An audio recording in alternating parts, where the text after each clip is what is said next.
Credit card బిల్లును గడువులోపు చెల్లిస్తే మీ క్రెడిట్ స్కోర్ మెరుగ్గా ఉంటుంది. లేట్ పేమెంట్ లేదా డిఫాల్ట్ల వల్ల మీ క్రెడిట్ స్కోర్ పడిపోతుంది. అసలు క్రెడిట్ కార్డ్ మీ క్రెడిట్ స్కోర్ను ఎలా ప్రభావితం చేస్తుంది? స్కోర్ పెరగాలంటే క్రెడిట్ కార్డ్ విషయంలో తీసుకోవాల్సిన జాగ్రత్తల గురించి ఇప్పుడు తెలుసుకుందాం. క్రెడిట్ కార్డ్ వాడిన తరువాత బిల్ పేమెంట్కు 30 నుంచి 45 రోజుల వరకు టైం ఉంటుంది. ఆ లోపు ఎప్పుడైనా బిల్ పేమెంట్ చేసేస్తే ఎలాంటి వడ్డీ పడదు. అయితే గడువు తేదీకి మీ దగ్గర సరిపడా డబ్బు లేకుంటే మినిమం డ్యూ చెల్లించొచ్చు. అలా ఎప్పుడైనా 1-2 సార్లు చేస్తే పర్వాలేదు, కానీ పదే పదే మినిమం డ్యూ పే చేస్తే అది స్కోర్ను దెబ్బతీస్తుంది. మీ క్రెడిట్ స్కోర్ తగ్గొద్దంటే ఎప్పుడూ పూర్తి బిల్లు మాత్రమే చెల్లించాలి.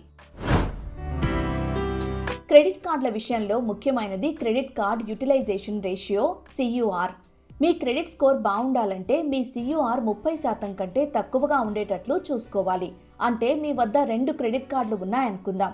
రెండింటిలో ₹1,00,000 చొప్పున లిమిట్ ఉంటే 2 కార్డులు కలిపి మీరు 30% కంటే తక్కువ లిమిట్ను మాత్రమే ఉపయోగించాలి. ఉదాహరణకు మీ వద్ద ఉన్న ₹2,00,000లో 60,000 కంటే తక్కువ లిమిట్ను ఉపయోగిస్తే మీ స్కోర్ సేఫ్గా ఉంటుంది.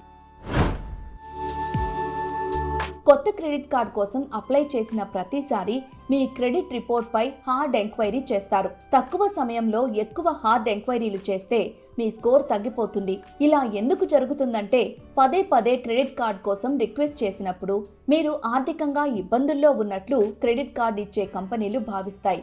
అందుకే క్రెడిట్ కార్డ్కు అప్లై చేసి అది రాకపోతే కనీసం 6 నెలలు గ్యాప్ ఇవ్వాలి. ఆ తర్వాతే మరో అప్లికేషన్ పెట్టుకోవాలి. ఇలా చేస్తే మీ క్రెడిట్ స్కోర్ సేఫ్గా ఉంటుంది. మీ అవసరానికి తగ్గ క్రెడిట్ కార్డును ఎంచుకుని వీలైనన్ని ఎక్కువ రోజులు దాన్నే వాడడం బెటర్. ఎన్ని రోజుల నుంచి కార్డ్ వాడుతున్నారనేది క్రెడిట్ ఏజ్. క్రెడిట్ ఏజ్ ఎంత ఎక్కువ ఉంటే మీ క్రెడిట్ హిస్టరీ కూడా అంతే బాగుంటుంది. అందుకే పాత క్రెడిట్ కార్డులను ఎప్పుడూ క్లోజ్ చేయకూడదు. అలా చేస్తే మీ క్రెడిట్ ఏజ్ తగ్గిపోయి స్కోర్పై ప్రతికూల ప్రభావం పడుతుంది.